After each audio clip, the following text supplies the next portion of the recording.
Hello বন্ধুরা, আজকে একটি কালো জাদু সম্পন্ন পেত্নীকে নিয়ে গল্প। তাকে তার মা বাবা বিশেষ বিশেষ স্কুলে পাঠিয়ে দেয়। সেই স্কুলে বাকি ছেলেমেয়েরা তার মতনই বিশেষ গুণ সম্পন্ন। কেউ এখানে জলপরি, কেউ ভ্যাম্পায়ার, কেউ পেত্নী।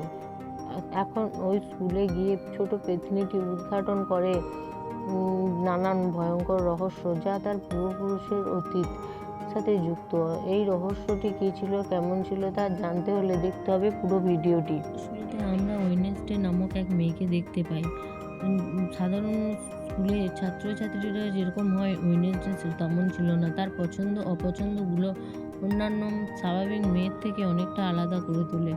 স্কুলে এসে সে ভাইকে লকারে বদ্ধ অবস্থায় দেখতে পায়। ভাইয়ের বাঁধন খুলতে দিয়ে ভাইকে স্পর্শ করার সাথে সাথে তার ভাইয়ের সাথে ঘটে যাওয়া অতীতের কিছু দৃশ্য দেখতে পায়। কয়েকজন দুষ্টু বাচ্চা তার ভাইকে ওখানে আপেল মুখে চেপে দিয়ে বেঁধে রেখেছিল। এখন যখন ওয়েডনেসডে দেখে তার ভাইকে যারা ওই অবস্থায় করেছে তাদের কাছে যায়। তারা সাধারণত সুইমিং পুলেই ছিল। সেখানে ওয়েডনেসডে কিছু মানুষকে মাছ ছেড়ে দেয়। সেখানে একজন বাদে সবাই উঠে আসে, আর যে উঠতে পারে না মানুষকে মাছগুলো তাকে কামড় মারতে থাকে। তারপরে সিন চলে যায়। তারপরে তাকে স্কুল থেকে বহিষ্কার করে দেয়। তার শুধু এইটা প্রথমবার নয়, এরকম অনেকবারই হয়েছে তার সঙ্গে। স্কুল থেকে বহিষ্কৃত করেছে, কিন্তু ওয়েডনেসডের বাবা মা খুবই চিন্তিত। এবার ওয়েডনেসডেকে একটা একাডেমিতে রাখতে চায়। একাডেমির কাছে যাওয়ার সময় অন্য আরেকটা দৃশ্য দেখতে পাই। সেখানে পাশে একটি ঘন জঙ্গলে একটা লোক যায়। সেই লোকটা চা খেতে থাকে এবং একটা অদ্ভুত জিনিস এসে নৃশংসভাবে তাকে হত্যা করে দেয়। তারপরে আবার সিন শিফট হয়ে যায় ওই একাডেমিতে যিনি পড়ান প্রিন্সিপাল, তিনি নেকড়ে, ভ্যাম্পায়ার আর আউটকাস্টিং বলা হয় তাদেরকে। তার রুমমেটের সাথে পরিচয় করে। রুমমেটটা খুব রং দিয়ে তাকে অভ্যর্থনা জানায়, কিন্তু তার এইসব পছন্দ নয়, তার কালো জিনিস পছন্দ। তখন তার বেশি চুপও থাকে। সেই জন্য তার বাবা জানায় এটি খুব অদ্ভুত, একটা জীবিত লাশ মনে করে, কারণ সে অদ্ভুত মেয়ে এবং সে সবসময় চুপচাপ থাকে। এইরকম কথা শুনে ওয়েডনেসডে রাগান্বিত হয়ে তার দিকে তাকায়, চুপ হয়ে যায়।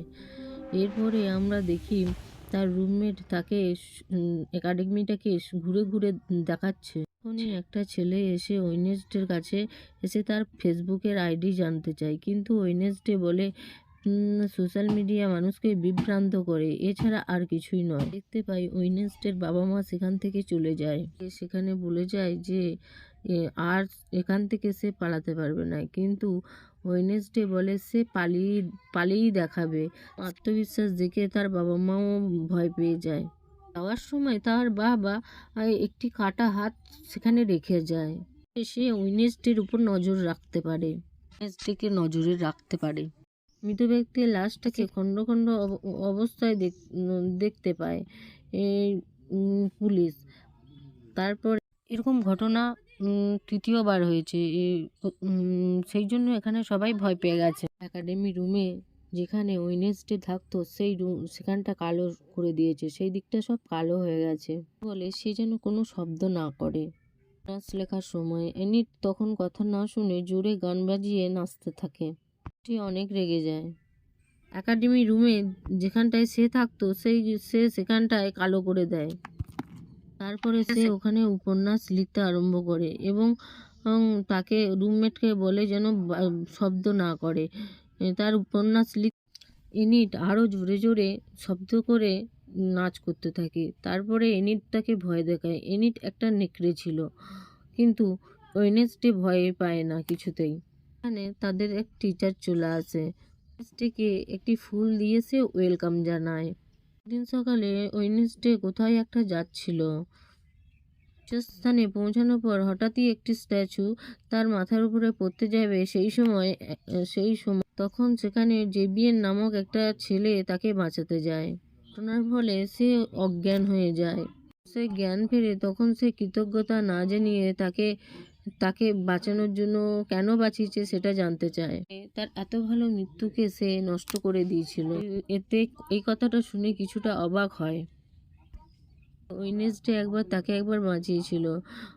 যখন ভুলবশত মানুষরা তাকে পুড়িয়ে ফেলছিল তখনই ওয়েডনেসডে তাকে বাঁচিয়েছিল। সেই জন্য সেই কৃতজ্ঞতা দিয়ে সে ওয়েডনেসডেকে বাঁচায়। যাতে আবারও সে উপন্যাস লিখতে আরম্ভ করে। তখনই তাই সে কিছু বিছানায় আওয়াজ পায়। তখন আমরা দেখতে পাই যে ওয়েডনেসডের বাবার হাতটা, ছেড়ে যাওয়া হাতটা তাকে লক্ষ্য রাখছে। চাদর সরিয়ে সে ওই হাতটিকে দেখতে পায় এবং তাকে জিজ্ঞাসা করে তাকে কে পাঠিয়েছে। ওই হাতটি তখন সব কথা তাকে বলে দেয় এবং ওয়েডনেসডে বলে যে যদি ওই হাতটি না তার হয়ে কাজ করে তাহলে ওই হাতটিকে সে বন্ধ করে রেখে দেবে। ওয়েডনেসডে এবং প্রিন্সিপালকে দেখতে পাই তারা যেন এক ডাক্তার দেখাতে যাচ্ছে। ওয়েডনেসডে কোনো রকম বাহানা বানিয়ে ওই হাতটার সাহায্যে ওখান থেকে বেরিয়ে যায়। সেই বেরোতে গিয়ে একটা লোকের সঙ্গে ধাক্কা লাগে। দেখে যে লোকটার মৃত্যু হয়ে যাবে। সে সেখান থেকে চলে যায় এবং সেখান থেকে চলে যায় তাড়াতাড়ি করে এবং সেখানে একটা ওয়েটারের সঙ্গে তার এক দেখা হয়। এখানে বেশি চিন্তিত ছিল কারণ তার কফি মেকারে কিছু না কিছু একটা প্রবলেম হয়েছিল। তার কফি মেকারটি সে ঠিক করে দিতে পারে। আছে টাইলারকে সেখানে স্টেশনে পৌঁছে দিতে হবে। সত্ত্বে রাজি হয়ে যায়। ওয়েডনেসডেকে পালাতে সহযোগিতা হবে, তার জন্য কিছুক্ষণ অপেক্ষা করে থাকতে হবে। ওয়েডনেসডে তার জন্য অপেক্ষা করছিল। সেই মুহূর্তে কিছু দুষ্টু ছেলে এসে তাকে বিরক্ত করতে আরম্ভ করে। সে রেগে গিয়ে তাদেরকে মারতে শুরু করে। তখনই সেখানে পুলিশ চলে আসে। এখানে আমরা জানতে পারি পুলিশটা ছিল টাইলারের বাবা। হঠাৎই সেখানে প্রিন্সিপালও চলে আসে। সরি বলে প্রিন্সিপাল সেখান থেকে ওয়েডনেসডেকে নিয়ে চলে যায়। প্রিন্সিপাল অনেক বকতে থাকে এই রকম করার জন্য। সেখান থেকে পালিয়ে যাওয়ার জন্য তাকে বকাবকি করছিল কারণ এই প্রথমেই সে পালিয়ে গেছে একাডেমি থেকে। তখনই যে লোকটার সঙ্গে তার ধাক্কা লেগেছিল সেই লোকটার সঙ্গে তার পড়ে থাকতে দেখে। দোয়া করছিল যে সে যেন বেঁচে যায় এবং তখনই বলে যে ওয়েডনেসডে যে ওই লোকটি মারা গেছে। প্রিন্সিপাল অবাক হয়ে যায়। ওয়েডনেসডে একাডেমিতে ভায়োলেন্স বাজাচ্ছিল, সবাই খুব পছন্দ করে। চলে আসে তখন সেই হাতটিকে লক্ষ্য করে, জিজ্ঞাসা করে অ্যাডাল্টস পরিবারের সদস্য রয় নামে একটা ছেলেকে। লাইব্রেরিতে গিয়ে একটা বইয়ের পৃষ্ঠা ছিঁড়ে ফেলে। হাতটি টাইলারের বাড়িতে পৌঁছে যায়। এটিকে দেখে টাইলার ভয় পেয়ে যায় এবং তারপরে মারতে শুরু করে এবং খানিকক্ষণ পরে বুঝতে পারে যে ওয়েডনেসডে ওই হাতটি পাঠিয়েছে। তাতে একটা নাম্বার দিয়ে দিয়েছিল। সে যখন কল করে তখন টেলারকে ওয়েডনেসডে বলে যে কাল একাডেমিতে একটি অনুষ্ঠান উদযাপিত হবে, সব বাচ্চারা যাবে এবং সেখান থেকে সে পালাতে চায়। পরে সাহায্য করে তাহলে টেলারকে ভালো একটা উপহার দেবে। টেলার রাজি হয়ে যায়। ওয়েডনেসডের দিকে তার প্রিন্সিপাল নজর রাখে কারণ ওয়েডনেসডে এর আগে পালানোর চেষ্টা করেছিল। ওখানে টাকা দিয়ে প্রিন্সিপালের মনোযোগ নষ্ট করার চেষ্টা করছিল। যাওয়ার আগে সেখানে টেলার চলে আসে। পুলিশ রেকর্ড একটা উপহার হিসাবে তাকে দেয়। তার বাবার ফাইল রেকর্ড থেকে চুরি করেছিল। ওয়েডনেসডে যাচ্ছিল তখন ধাক্কা লাগে আর রয় তখন জঙ্গলের দিকে ছুটে যাচ্ছিল। এর পরবর্তী পার্ট পরে আসবে। দেখতে হলে চ্যানেলটি সাবস্ক্রাইব, লাইক, শেয়ার করুন। রয়ের ভবিষ্যৎ দেখতে পায়, দেখে রয়ের মৃত্যু হচ্ছে, কিন্তু রয়ের পিছু পিছু সে ওয়েডনেসডেও দৌড়ায়। তাকে জঙ্গলের দিকে যাতায়াত করতে বারণ করে কারণ সেখানে রয়ের ঝুঁকি রয়েছে জীবন নিয়ে যাওয়ার। জাদু শক্তি প্রয়োগ করে এবং তাকে গাছের সাহায্যে ঝুলিয়ে দেয়। ঝুঁকিপূর্ণ ব্যক্তিই হচ্ছে সে। সে ওয়েডনেসডের উপর ফেলে দেওয়ার সেদিন চেষ্টা করেছিল। রয় তাকে একটি ছবি দেখায়। 30 বছর আগে এই ছবিটি তৈরি করেছিল। আর কেউ নয়, ওয়েডনেসডে বরং নিজে। ওর মা যখন এই একাডেমিতে পড়তো তখন বানিয়েছিল।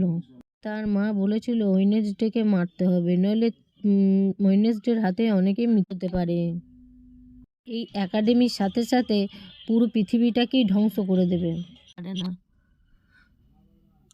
মনস্টার এসে রয়ের উপর আক্রমণ করে এবং রয়কে মেরে ফেলে। ওয়েডনেসডেকে আমরা তার রুমে দেখতে পাই। থেকে পালানোর যে চেষ্টা করছিল সেটা পরিবর্তন করে। তার মনে এখনই অনেক প্রশ্ন জেগেছিল, সেই জন্য সে ওখানে এবার থাকতে চাইছিল। দুনিয়ার জন্য বিপজ্জনক। তার জীবন বাঁচিয়েছিল, আর খুন করেছিল এবং কেন করেছিল খুনটা। একাডেমিতে পুলিশকে দেখতে পাই, কারণ ওয়েডনেসডে পুলিশকে জানিয়েছিল রয়ের মৃত্যু সে নিজের চোখে দেখেছে। সেই জন্য সে পুলিশকে সব বলতে চায়। কোনো মরদেহ পায়নি, কিন্তু পুলিশ প্রশ্ন করে মৃতদেহ কোথায়, এত রাতে জঙ্গলে কি করছিল। সে জঙ্গলে যেতে দেখেছিল, সেই জন্য তার পেছু পেছু গেছিল। সে দেখতে পায় একটা মনস্টার এসে তাকে নৃশংসভাবে মেরে ফেলে রয়কে। প্রিন্সিপাল তার কথার প্রতিবাদ করে। সে জানায় কারোরই কোথাও খুন হয়নি, এখান থেকে সে পালিয়ে গেছে।